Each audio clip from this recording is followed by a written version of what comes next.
Selamat hari Tuhan, saudara-saudara sekalian, salam damai Tuhan kita Yesus Kristus menyertai kita semua. Saudara-saudara sekalian, akhir-akhir ini di dalam bacaan kitab suci kita sering mendengar tentang akhir zaman, ya, tentang kedatangan Tuhan, tentang hal-hal yang mengerikan. Dan banyak murid-murid Yesus pada zaman itu bertanya, di mana Tuhan? Bagaimana terjadinya? Kapan terjadinya? Nah, itu semua muncul dalam kitab suci. Tapi kalau saya amati ya, entah saya benar atau salah, belum ada yang menanyakan mengapa Tuhan. Bahkan di antara kita juga jarang yang bertanya mengapa ini harus terjadi. Nah, maka di dalam video kita kali ini kita akan mencoba menggali mengapa semua hal-hal tersebut harus terjadi. Ya, kita mendengar ada peperangan, ada pemberontakan, ada penyakit, ada kelaparan. Semua hal-hal yang mengerikan harus terjadi sebelum kedatangan Tuhan. Mengapa? Mari simak videonya hingga akhir bersama dengan saya, Romargo, di channel Heaven World.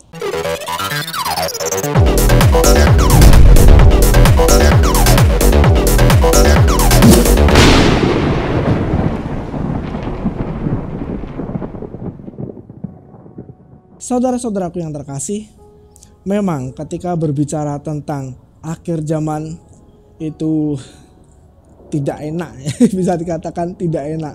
Ya, mana enak kita mendengar sesuatu yang mengerikan, selalu mengerikan. Dan anehnya, di antara kita banyak yang tertarik dengan hal yang mengerikan ini. Wih, kapan ya perangnya? Kapan ya tanda-tandanya ini akan terjadi? Gimana ya? Kita semua menanti-nanti, dan banyak buku-buku, banyak pembicara-pembicara yang membahas tentang hal ini. Nah, tetapi pertanyaannya kembali tadi, mengapa? Mengapa ini semua harus terjadi? Kalau kita tahu Tuhan itu Maha Pengasih, Maha Penyayang, Dia menciptakan segalanya indah. Ya, luar biasa indah. Ini kota ini juga indah. Napoli. Luar biasa indah. Bayangkan kalau kemudian tempat ini hancur. Semua ciptaan yang indah-indah itu hancur karena perang, karena bencana alam, gempa bumi yang dahsyat seperti yang diceritakan dalam kitab suci. Ngeri kan? Tapi mengapa itu semua terjadi? Sedangkan Tuhan kita kenal adalah Tuhan yang Maha Rahim. Mengapa Tuhan memberikan semua ini kepada kita? Mengapa Tuhan merencanakan semua ini? Kejamkah Tuhan? Saudara-saudaraku, jika ada awal, pasti ada akhir. Dan akhir dari dunia ini harus terjadi bukan karena semuanya menjadi sia-sia, tidak berguna, percumalah Tuhan menciptakan dunia yang indah seperti ini akhirnya hanya dihancurkan buat apa? Percuma, bukan seperti itu, saudara-saudaraku. Tetapi dengan adanya akhir, maka kita diberikan sebuah tujuan yang lebih tinggi, lebih mulia. Kita berbicara tentang akhir. Ada kiamat, ada juga kematian. Baik, kita berbicara tentang kematian dahulu. Kalau kita saat ini hidup selamanya tidak ada kematian, kira-kira apa yang terjadi, saudara-saudaraku? Kita bisa membayangkan. Saya tidak usah menjawab, dan kita semua nggak perlu menjawab. Kita perlu merenungkan saja apa yang akan terjadi. Orang hidup yang sementara saja, orang sudah seakan-akan berpikir dia hidup selamanya, hidup seenaknya, ya. Hidup semau-maunya, hidup rasanya melupakan Allah yang telah menciptakan mereka. Dan banyak sekali kekacauan yang terjadi, banyak sekali penderitaan. Kita mau ini semuanya menjadi kekal? No way, gitu kan. Bayangkan saja sebenarnya, kita renungkan saja. Nah, ada kematian supaya kita diberikan sebuah tujuan adalah hidup kekal. Inilah yang menjadi rencana Allah.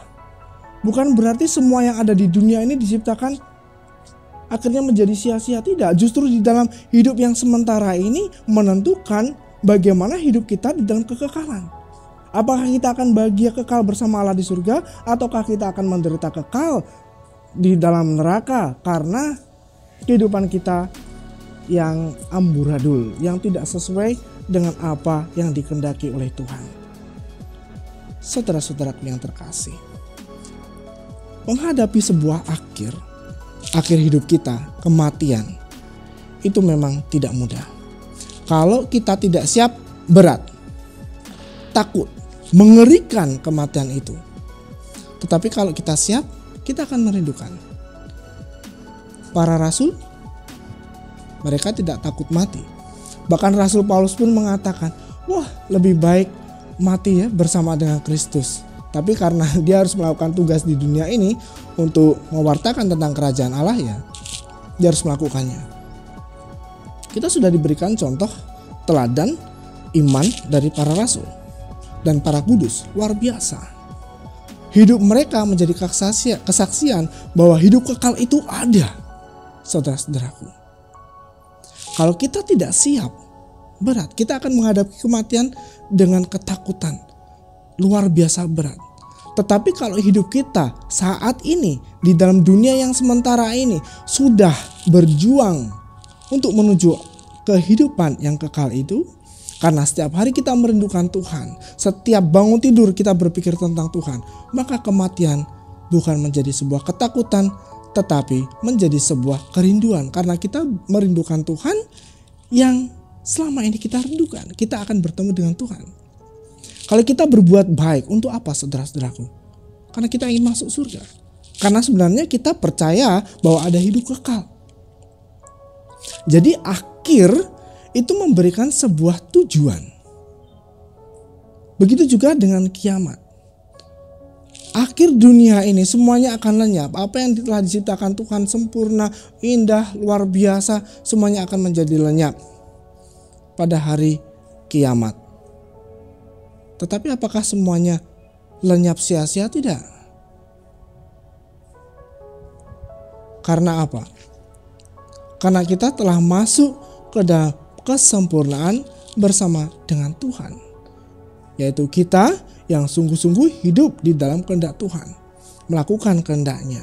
Kita akan merasakan kebahagiaan itu. Dan inilah yang kita rindukan. Sebagai orang-orang beriman, kita harus punya kerinduan tentang ini, saudara-saudaraku. Nah, maka jika kita berpikir tadi, mengapa semuanya ini harus terjadi? Kita jadi tahu. Karena Tuhan sebenarnya sedang memberikan sebuah tujuan bagi kita semua. Hidup ini untuk apa? Maka kita kenal istilah pemurnian. Untuk menuju akhir tadi, kita tidak ditinggalkan oleh Tuhan. Kita dibimbing, kita dibina, dan kita dimurnikan. Hal-hal tadi yang seperti disebutkan dalam kitab suci, ada peperangan, sakit penyakit, semua penderitaan yang muncul itu untuk memurnikan kita, saudara-saudaraku. Itu kalau kita menyadari. Masuklah ke dalam pemurnian dalam pribadi-pribadi kita ini. Pemurnian itu bukan dari foya-foya, bukan dari segala hal yang sifatnya sukacita, enak-enak, tidak. Kita dimurnikan melalui penderitaan.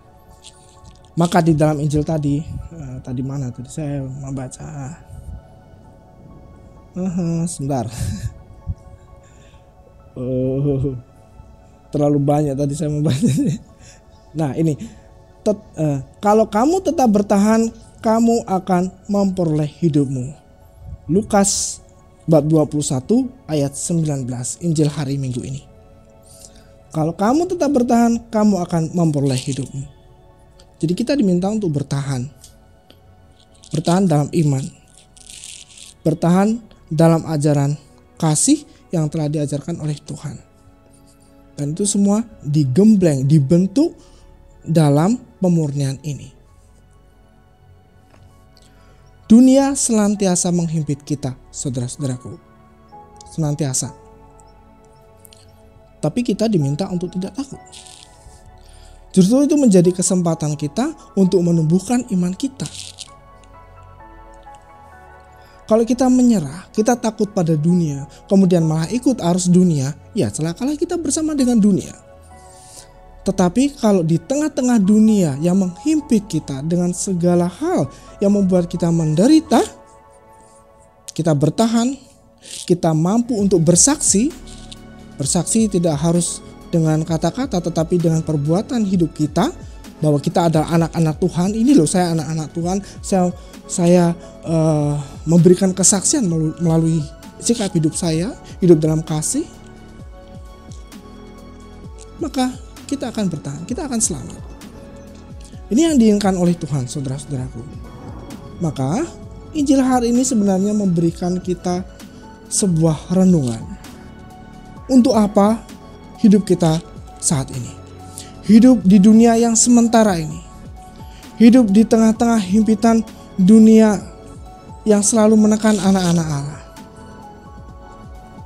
Ada tujuannya untuk memurnikan diri kita, supaya iman kita murni, supaya kita datang kepada Tuhan dengan murni, dengan iman dan cinta, dengan penuh kerinduan, dan kelak kita akan bahagia kekal bersama dengan Allah dalam kehidupan abadi di dalam kerajaan surga.